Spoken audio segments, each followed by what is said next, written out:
রায়, আজকে আপনাদের এমন একটি বিষয় আমি দেখাচ্ছি। আমি যেহেতু সোশ্যাল মিডিয়ায় কাজ করি এবং এই গ্রামে একটা কাজে আসছিলাম।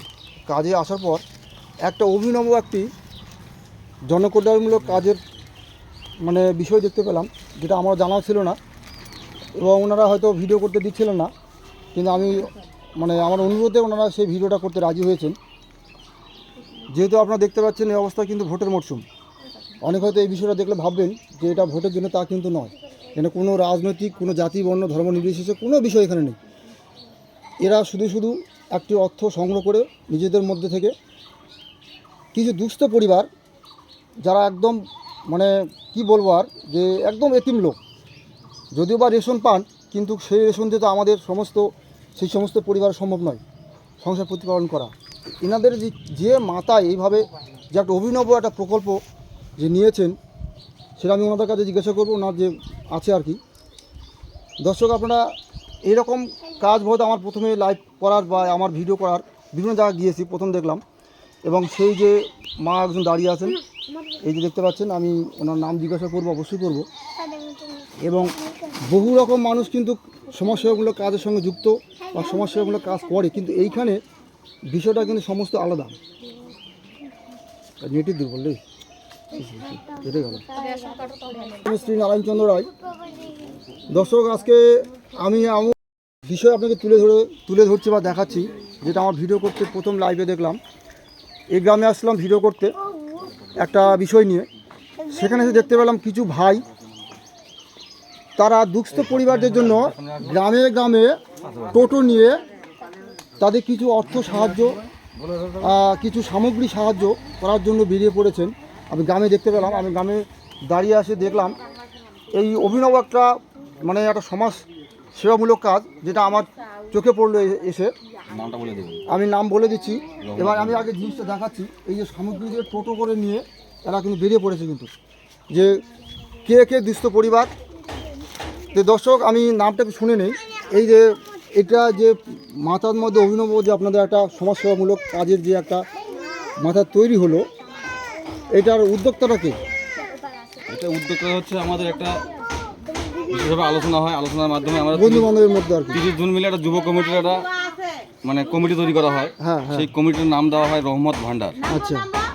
হ্যাঁ, এখানে কোনো বাইরের টাকা বা কোনো রাজনীতির টাকা বা কোনো কারো কাছে ব্যক্তিগত টাকা না, আমরা সকলে নিজের পকেট থেকে ব্যয় করে এই দুস্থ পরিবারের উপর আমরা এই খাদ্য পরিষেবাটা দিচ্ছি।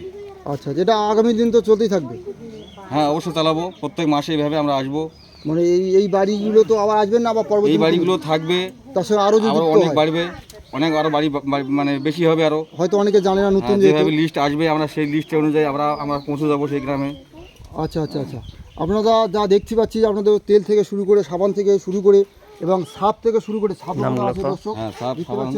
এবং মোটর ডাল থেকে শুরু করে, আলু থেকে শুরু করে, তরকারি থেকে শুরু করে, যাবতীয় এবং চিনি পর্যন্ত, যাবতীয় পরিষেবা একটা সংসারে যা লাগে এনারা তুলে দিচ্ছেন।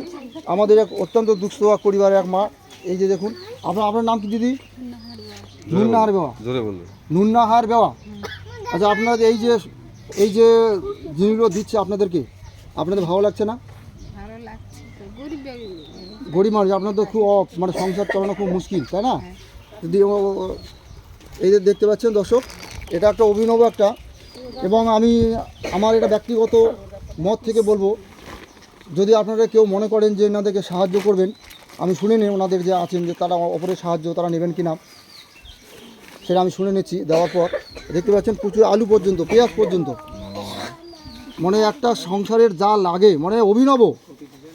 হয়তো অনেকে আবার এই ভিডিওটা দেখে হয়তো রাজনৈতিক কথা ভাববেন, তা কিন্তু নয়। এখানে কোনো রাজনৈতিক দল, জাতি, বর্ণ, ধর্ম নির্বিশেষে কিছুই এখানে নেই। এখানে সমস্ত একটা একদম সোশ্যাল ওয়ার্কার বলা যেতে পারেন। যে বহু এনজিও আমরা দেখেছি যে তারা হয়তো নিজ স্বার্থের জন্য তারা এনজিও করে, কিন্তু এখানে কিন্তু সে কোনো স্বার্থের কোনো প্রশ্নই নেই, ওই এনজিওর কোনো প্রশ্নই নয়। দেখতে পাচ্ছেন এই যে আরেকজন আছেন, মা একজন আছেন, ওনাকেও দিচ্ছেন। হয়তো এরা এই টোটো নিয়ে বেরিয়েছেন, হয়তো আবার অন্য জায়গায় যাবেন। দেখতে পাচ্ছেন এই জায়গাটার নাম হচ্ছে চকগোপাল, সম্ভবত চকগোপাল, দক্ষিণ দিনাজপুর, কুমারগঞ্জ ব্লক। দক্ষিণ দিনাজপুর কুমারগঞ্জ ব্লক, এই যে চকগোপাল একটা যে গ্রাম, সেই গ্রামে এইরকম প্রচুর এতিম লোক সব গ্রামেই আছে, শুধু চকগোপালের কথা বলছি না, দর্শক আপনারা জানেন। তো আপনাদের যদি আপনাদের কেউ সাহায্য করতে যায়, অর্থভাবে সাহায্য করতে যায় আপনাদের এই ফান্ডে, তাহলে তো আপনি নিতে ইচ্ছুক আছেন তো? যদি কোনো সহায়তা ব্যক্তি আমাদের সামনে এগিয়ে আসে আমাদের কাছে রহমত ভান্ডারের মাধ্যমে, সে আমরা কোনো অবজেকশন করবো না। আচ্ছা আচ্ছা, আপনারা তো আগামী দিনের পোস্টার সে গরিব লোকের জন্য দান করবে, সেটা আমাদের নিতে অসুবিধা নেই। অসুবিধা হয়, ঠিক ঠিক ঠিক।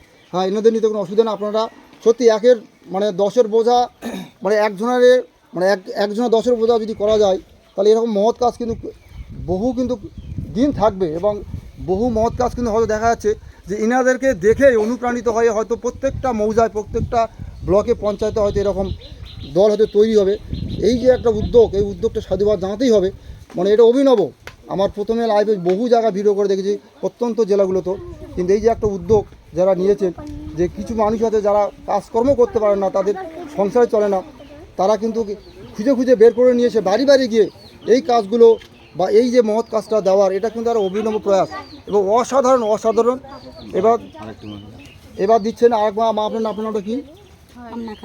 রামনা খাতুন, আমেনা খাতুন। এই জায়গাটার নাম কি?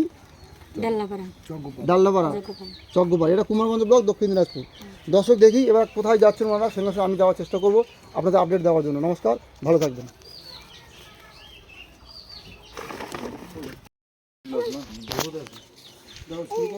বেটা কেমন আছে? ভালো আছে?